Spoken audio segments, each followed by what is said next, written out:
I ja stajem, otvaram prozor, pitam o čemu se radi. Kaže, Starčević, uhapšen se. Nakon toga odlaze u prodavnicu mešovite robe, gde moj sin radi preko omladinske zadruge. Uhapšen se i kreće sa nama. Dete se uplašilo, pita da li sme da pozove majku. Ne dozvoljavaju. I sada su nas ostavili bez posla i ugrožena nam je egzistencija. I onda je krenulo, bez obrazloženja, bez igdje išta, da se skidaju tablice. I na sred autoputa su nam putnike izbacivali, što je meni najviše me to pogodilo. Ja ne pamtim, verujte mi, kad sam celu noć prespavao ili kad sam više spavao 2-3 sata. Pa ne možeš, prijetnje su non stop.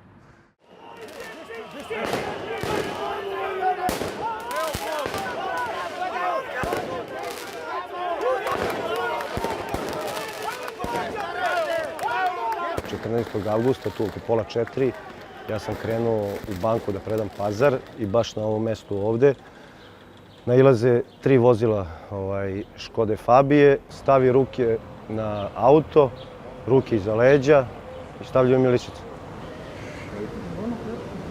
Neka žena nas snima, ja pitam da li je ovo za policijsku arhivu ili je to neki novinar da snima za režimske medije. Kaže, to je za policijsku arhivu. Međutim, kasnije saznajemo da su nakon 10 minuta posle našeg hapšenja, da je objavljeno i u Kuriru, i na Informeru, i u Blicu, Alu, u svim režimskim medijima.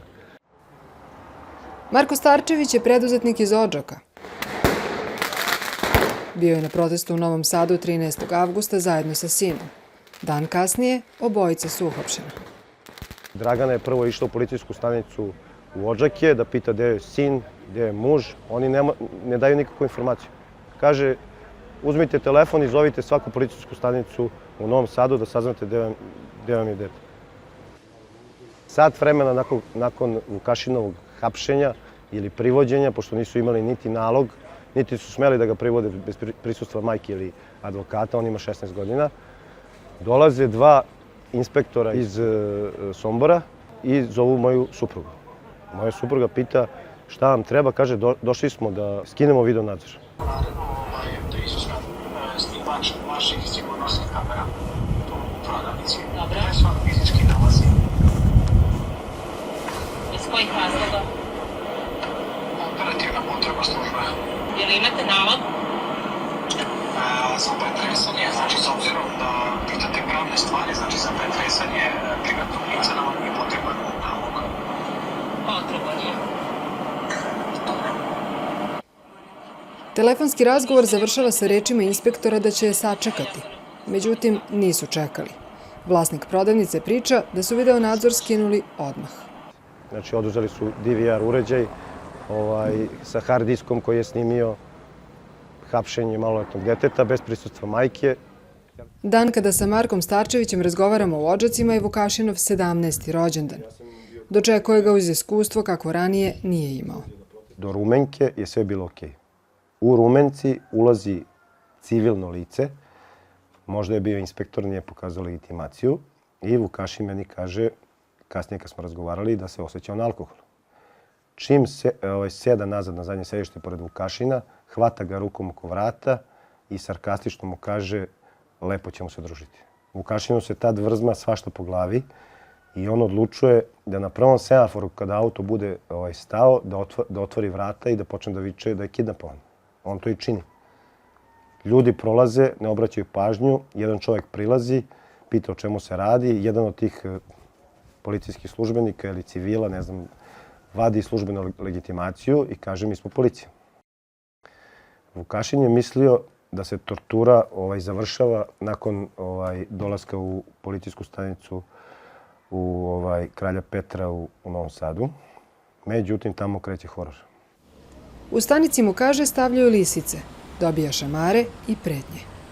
Počinje da ga šamara, da mu govori završit ćeš u domu u Kruševcu, samlećemo tebe i tvog oca. Ovaj drugi inspektor koji isto mene hapsio, u plavoj majici, on ga hvata sa 2 ruke za glavu i udara ga svojom glavom. Zatim ga udaraju njihovim petama u njegove nožne prste. Vukašinova majka, koja je ispred čekala sa advokatom, tek posle određenog vremena uspeva da uđe i tada zahteva da dođe patrola koji bi mogli da prijave ophođenje inspektora, kao i da pozovu hitnu pomoć.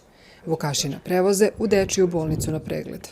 Tamo su došli u 21 čas i 4 minuta, gdje piše da je dovežen kolima hitne medicinske pomoći u pratnji majke, da je zadobio višestruke udarce u predelu glave i grudnog koša od strane policijskih službenika, nije gubio svest i piše da je SUP obavešten.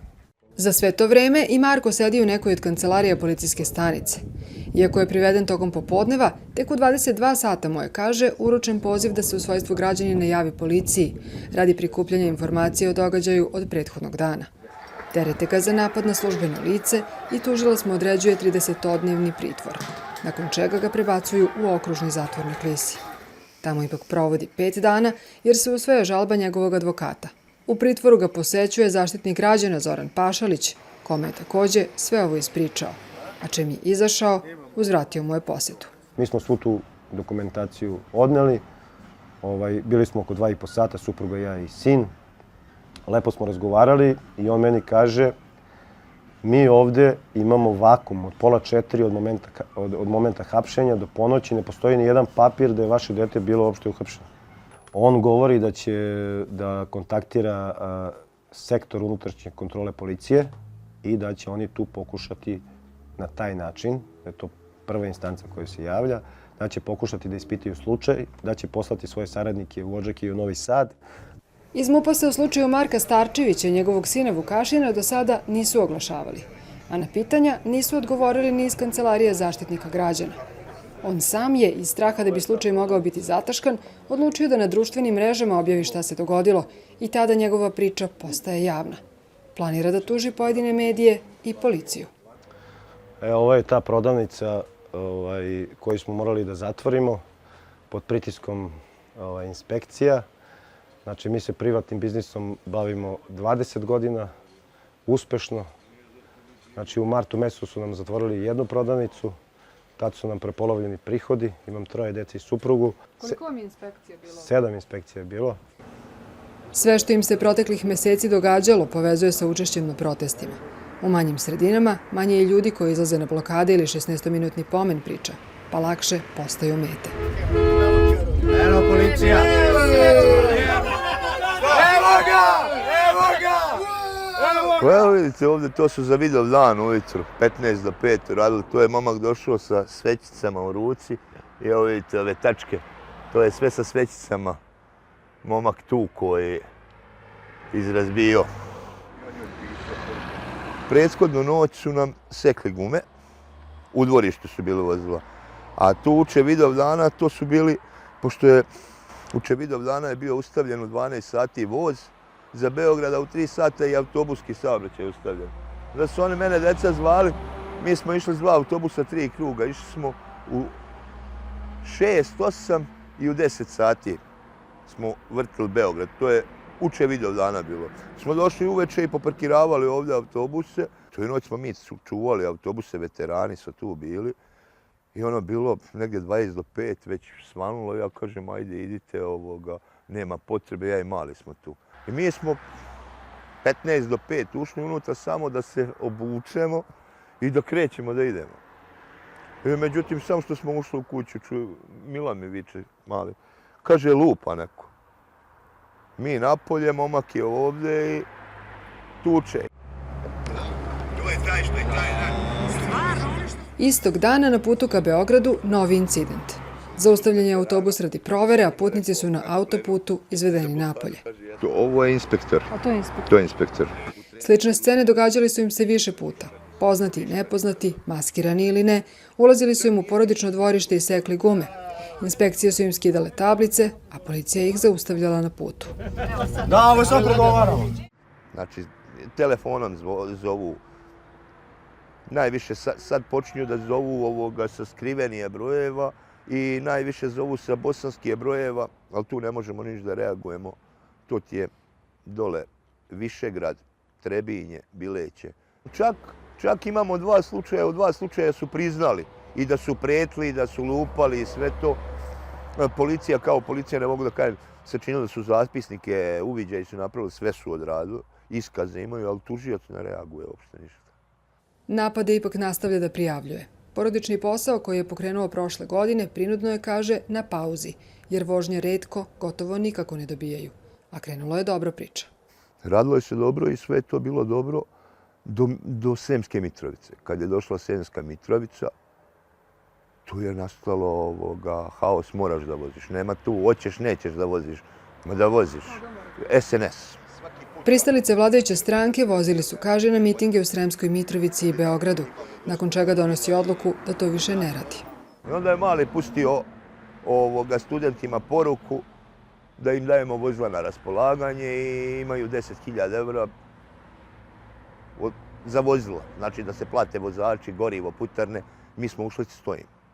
I tu smo krenuli da, ne znam da li je bilo kad je on pustio objavu studentima, da li je prošlo možda pola sata, deca su zvala. I tu smo mi krenuli decu da vozimo. Tako je Ćimović postao zvanični prevoznik studenata i drugih građana na proteste, dok su u međuvremenu autobusi parkirani u kampusu iz bezbednostnih razloga. U pitanju su nova vozila, kupljena od donacija. Sad za video dan kad je se ovo izdešavalo i kad je to bilo, kad su nam pokupili tablice i uništili su nam sve, razumete, tad je narod za dan i po 41.800.000 uplatio. Samo Srbija je uplatila. I dobili smo iz Amerike $90.850 i sad su skupili tako sam obavešten da su uplatili nov autobus Setru Peticu su uplatili. Ovo što pišu studenti, Crvena ruka, to su sve naši autobusi koje smo mi imali u firmi. A ovi sad što su kupljeni iz tih donacija piše isto Jaćimović, ali piše studenti i narod Srbije na tim autobusima svima. I svaki put kad su me pogodili kamenom, narod je uzeo ciglu i vratio im je ciglu. I znam da sam na pravoj strani, znači šta god da se desi, znači ne mogu ništa. I sad da me zatvore ne mogu opet ništa, jer ima ko, razumiješ, ima ko da nastavi da vodi dalje.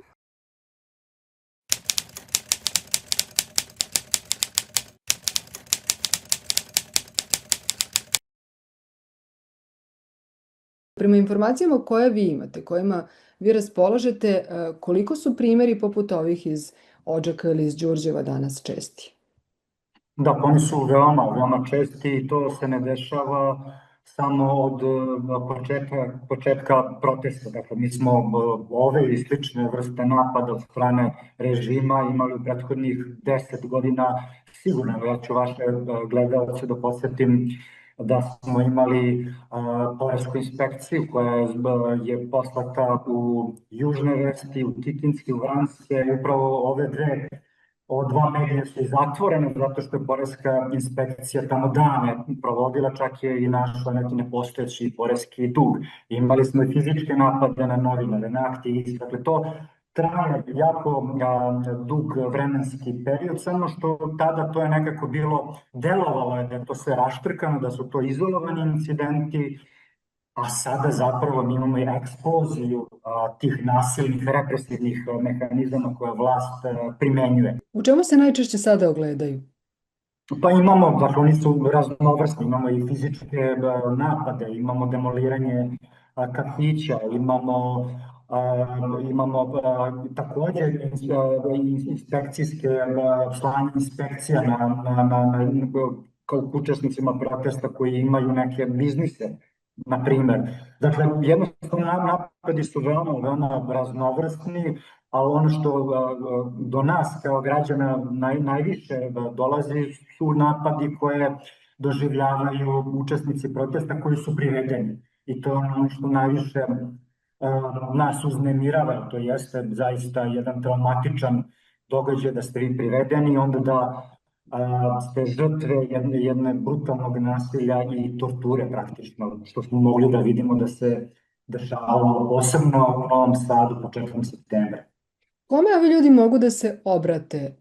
Da li institucije reaguju i ko su zapravo institucije? Koje su institucije koje bi trebalo u ovom slučaju da se aktiviraju?